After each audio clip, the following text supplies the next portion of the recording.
The Grand Imperial Hotel shimmered beneath thousands of crystal lights as the wealthiest entrepreneurs, celebrities, and politicians gathered for the city's most prestigious business gala.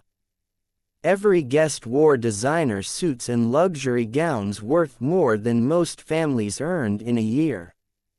Waiters moved gracefully between the tables carrying silver trays of champagne while photographers crowded the entrance, hoping to capture the evening's biggest stars. Among the hotel staff was a young waitress named Emma Brooks. She wore a simple black and white uniform, tied her hair neatly into a bun, and quietly served guests with a warm smile despite receiving little appreciation. No one knew that Emma was not an ordinary waitress. She was the only daughter of billionaire Charles Brooks, founder of Brooks International, one of the largest investment companies in the world. Charles had raised Emma to believe that true character was revealed only when people thought no one important was watching. For years, Emma secretly worked as hotel staff at luxury events before her father's companies invested in businesses. She believed financial reports could tell her how much money a company earned, but only kindness could reveal whether its leaders deserved success. That evening, the guest everyone admired was 34-year-old CEO Adrian Knight. His technology company had grown into a multi-billion-dollar empire in less than 10 years. Investors called him a genius, magazines named him the most eligible bachelor in America, and every business leader hoped to shake his hand. Standing proudly beside him was his glamorous girlfriend, Tiffany Blake, a famous fashion influencer known for her beauty and extravagant lifestyle. Tiffany enjoyed being the center of attention and believed wealth made her superior to everyone around her. Throughout the evening she criticized the hotel, complained about the flowers, insulted the musicians, and treated every employee as if they were invisible. Emma politely served her drinks without reacting to the rude comments.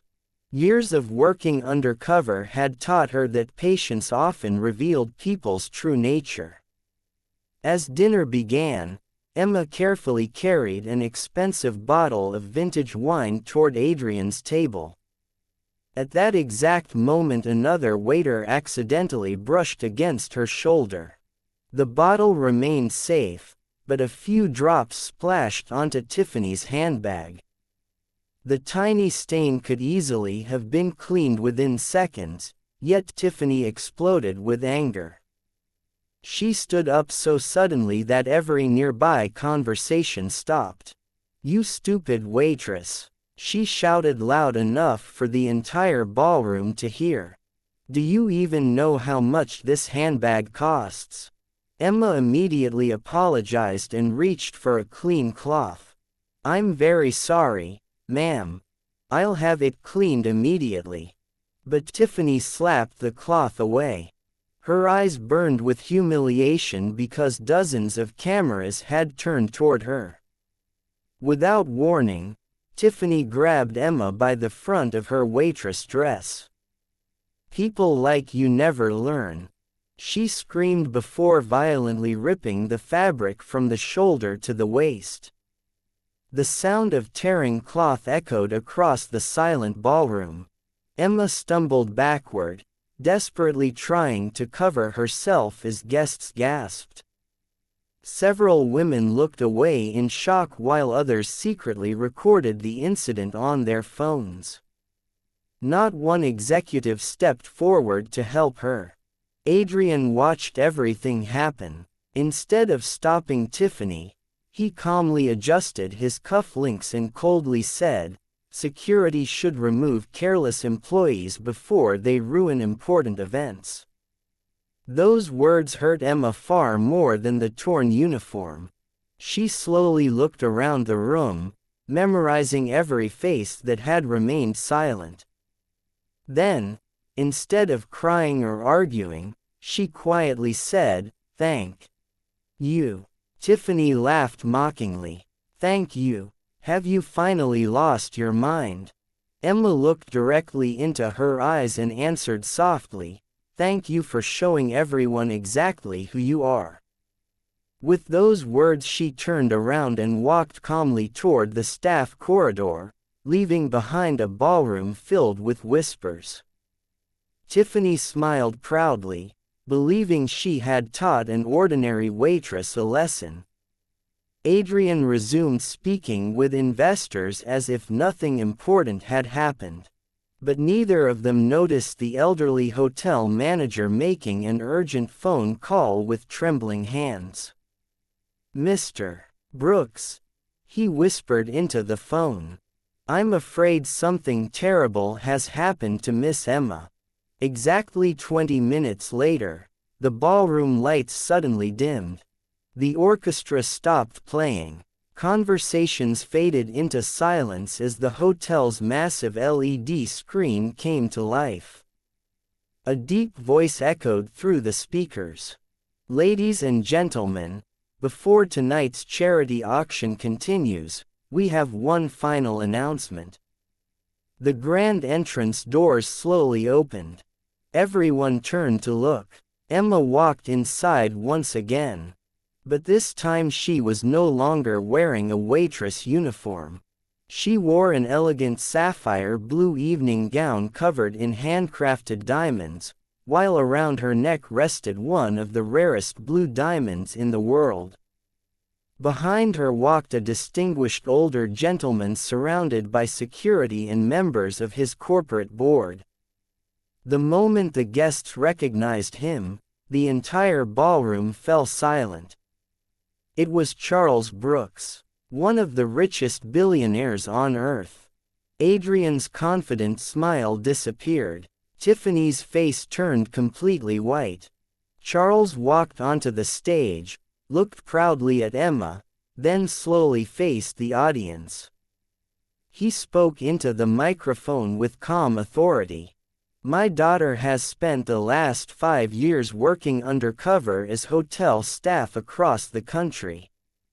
She wanted to discover which business leaders respected people, even when they believed those people had nothing to offer them." The ballroom became so quiet that no one dared breathe.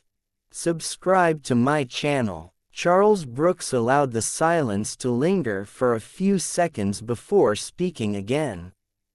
His calm voice carried through every corner of the magnificent ballroom. "My daughter has always believed that true wealth is measured by character, not by bank accounts. That is why she never tells anyone who she is before attending events like this.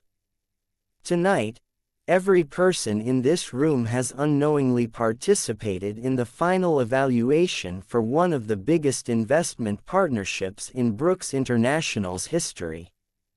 A giant screen behind the stage suddenly lit up. Security footage from the ballroom began playing in crystal clear quality.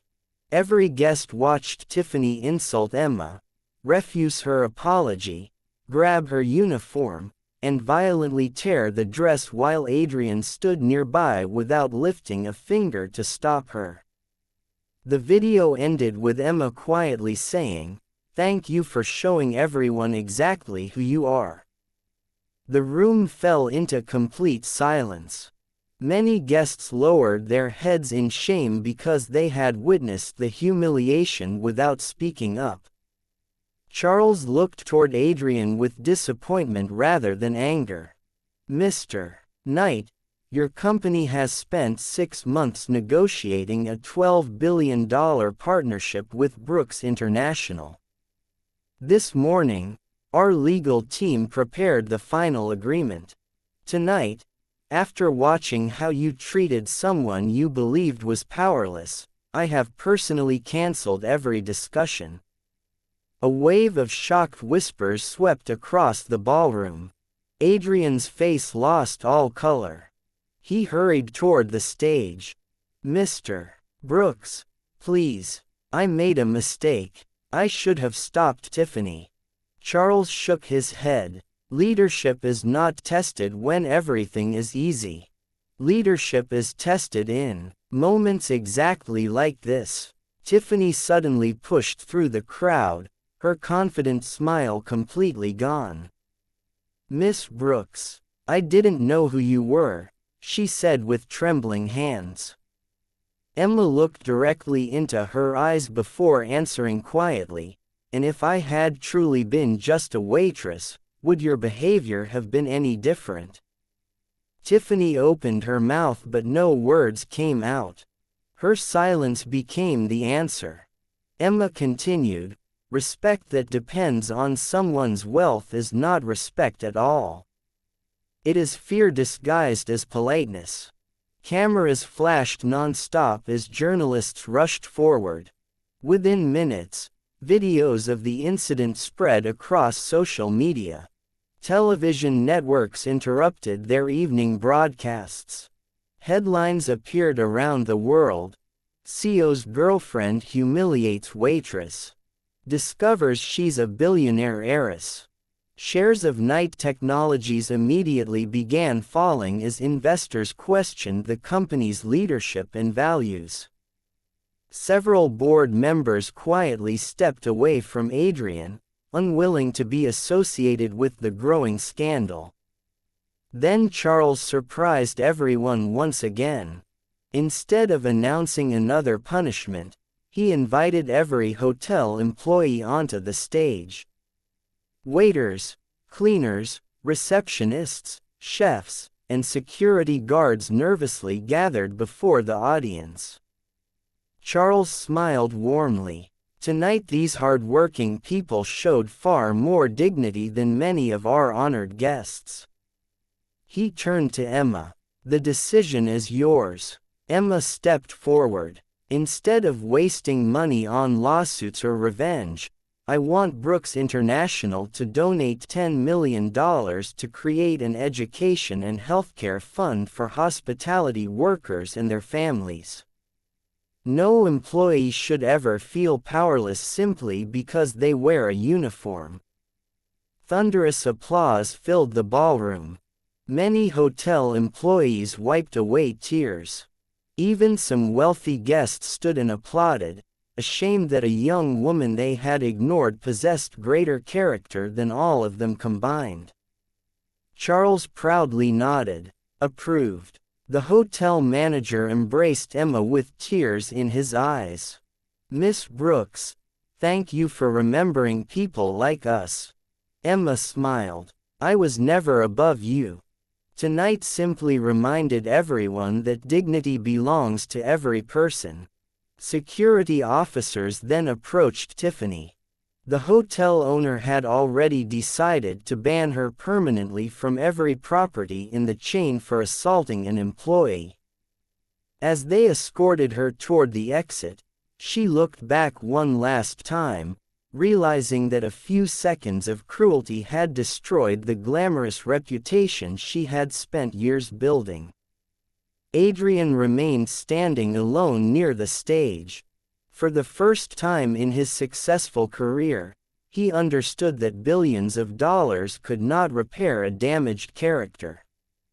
Before leaving, he quietly walked toward Emma. Miss Brooks, I don't deserve forgiveness, but I hope someday I can become the kind of leader I should have been tonight. Emma studied him for a moment before replying, people cannot change the past, Mr. Knight. But every tomorrow is another chance to become a better person. Whether you do, is entirely your choice. Adrian lowered his head respectfully. He knew this was not a victory for Emma because she was rich. It was a victory because she had remained kind even after being humiliated. Months later, Brooks International officially announced its new partnership, not with Knight Technologies, but with a smaller family-owned company whose CEO had quietly stepped forward that night to offer Emma his jacket after her dress was torn. When reporters asked Charles why he had chosen a much smaller company over a billion-dollar corporation, he answered with a smile, "Money builds businesses. Character builds legacies." The story spread across the world and was taught in leadership seminars as an unforgettable lesson in humility and respect. Knight Technologies eventually recovered after Adrian publicly accepted responsibility, introduced strict workplace respect policies, and personally apologized to hotel employees across the country. Tiffany, however, lost major sponsorships and disappeared from the spotlight, becoming a reminder that arrogance often destroys what talent alone cannot protect. As for Emma, she continued working undercover at different events despite everyone urging her to stop. She believed that the greatest privilege of being wealthy was not living above others, but having the opportunity to lift others higher. One quiet evening, as she walked through another hotel lobby wearing the simple uniform of an ordinary waitress, a young employee nervously asked her, "Why do you keep doing this when you already have everything?" Emma smiled gently before picking up a serving tray and replying, "Because the easiest way to discover someone's heart is to let them believe yours doesn't matter." She walked into the crowded ballroom once again, unnoticed by everyone around her, carrying not only a tray of drinks but a lesson that would change many more lives.